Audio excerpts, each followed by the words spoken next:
they've now surveyed this landscape and realized that it was a paradise for people like this, hunters and foragers, who lived in small family bands, constantly on the move.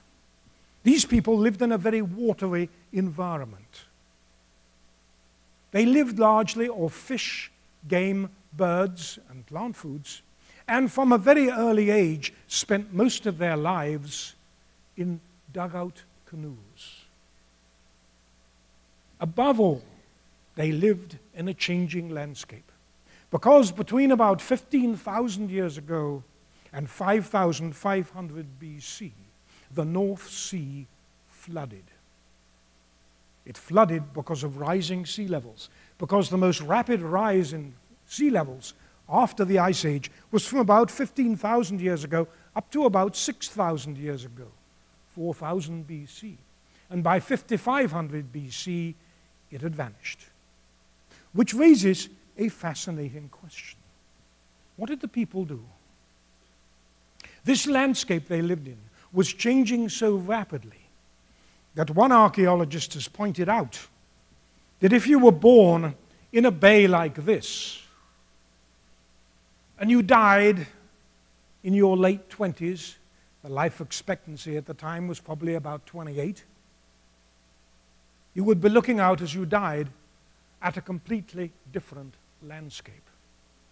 Because one of the important things about rising sea levels isn't the number of inches they rise a year, a decade.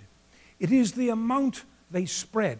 And in horizontal landscapes like this, and remember this because it's going to come up again, you're talking about water spreading over large areas, even if it rises just a little bit.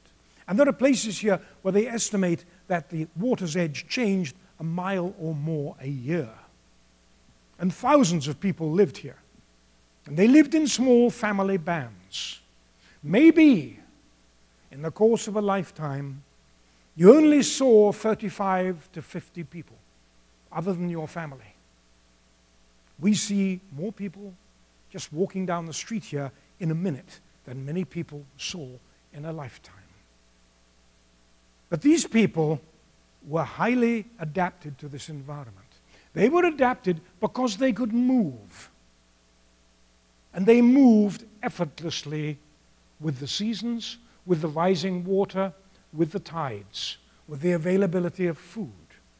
And when the North Sea finally flooded, they simply moved to higher ground.